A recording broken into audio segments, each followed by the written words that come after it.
Lo que estamos viendo es parte de un problema grave que hoy día vive el Perú y junto con el Perú, los países que tienen la desgracia de disponer entre su naturaleza de recursos mineros, de recursos naturales, que las potencias industriales reclaman para después enviarnos los productos manufacturados con esos minerales, con esos metales. En el caso del Perú tenemos el cobre y el oro como las exportaciones más importantes y tenemos a Inglaterra, a China, la República Popular China, a Canadá y a Estados Unidos como los inversores más importantes en minería. Hay países como Costa Rica, por ejemplo, que se han resistido a ser depredados por los mineros, las grandes potencias mineras, y se han declarado países verdes. Costa Rica, por su constitución, es un país verde y la minería de tajo abierto allí está prohibida. Y es un país pequeño y no necesita la minería para vivir. En el Perú creemos, desgraciadamente, la mayor parte de la población cree que sin minería no podemos vivir. En esa creencia, esa es la creencia que determina que las empresas mineras, los políticos, los bancos, los medios de comunicación nos machaquen todos los días que si no permitimos las minas, no vamos a poder vivir.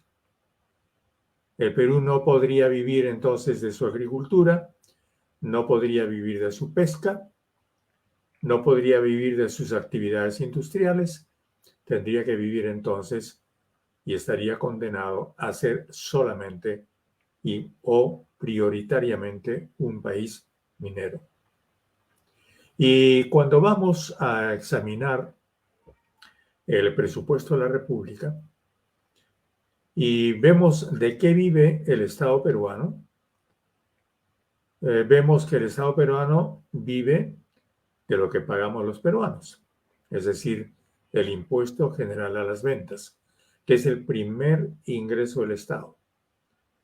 Luego, el Estado vive del impuesto selectivo al consumo, todo lo que pagamos cuando compramos combustible, gasolina para los vehículos que manejamos.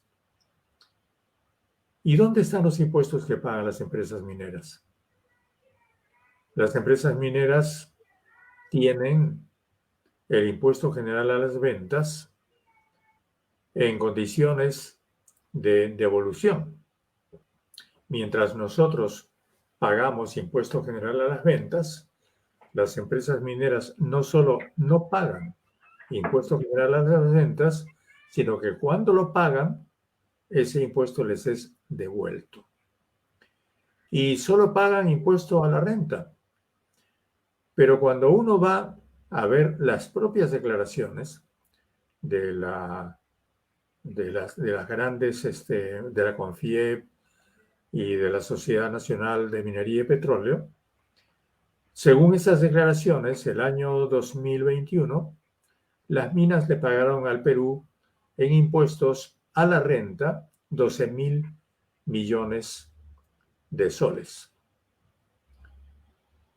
Y cuando uno va a ver cuánto es el presupuesto general de la República, el impuesto general de la República son 200.000 millones de soles.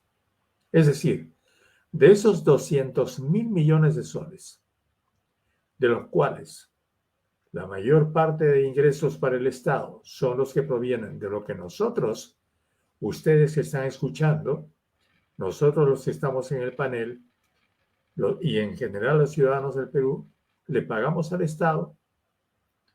Mientras eso sucede, las minas, esas minas que abusan, que envenenan nuestras aguas y nuestro ambiente, esas minas pagan solamente 12.000 millones de soles. Y cuando uno ve esa suma de 12.000 millones de soles, le parece que es mucha plata, porque suena un montón. Pero claro, no se la compara con el conjunto del presupuesto.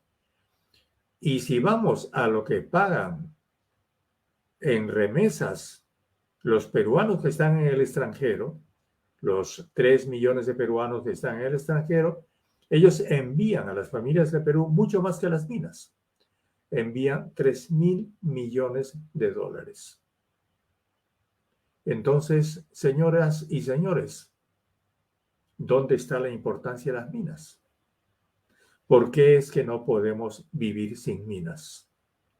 Cuando según el Banco Mundial, y vemos y recordamos el informe ambiental que hizo hace unos 4 o 5 años el Banco Mundial sobre la explotación minera en el Perú, determinó que, si bien es cierto que el Perú crecía en esa época a un 6% en su PBI, de ese 6% había que descontar el 4% que se iba en deterioro de su medio ambiente. Es decir, que mientras las minas contribuyan al crecimiento del país, aparentemente con algo de ese 6%, hay un 4% negativo. Es decir, que finalmente, en términos reales, más perdemos que lo que ganamos con esas explotaciones mineras.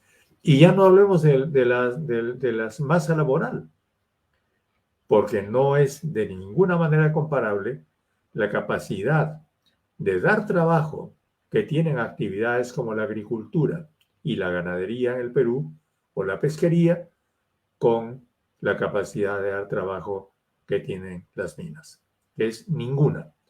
Porque las minas pueden dar mucho trabajo en los primeros años, en el primer año o segundo año de instalación, en la medida en que necesitan mucho trabajo de infraestructura. Pero ese es un trabajo en su mayor parte especializado, que además después se acorta muchísimo porque la mayor parte del trabajo que hacen con la tecnología actual las empresas mineras es con una enorme cantidad de maquinaria. Eso es lo que los peruanos vemos todos los días. Y sin embargo, seguimos creyendo que no podemos vivir sin minas. Y nuestras autoridades y nuestros políticos, incluidos los políticos de izquierda, no se atreven a decirle al Perú de una vez por todas qué es lo que está pasando realmente en términos reales, con cifras, con las actividades mineras en el Perú. Yo, por supuesto, no estoy postulando que nos quedemos sin minas de la noche a la mañana.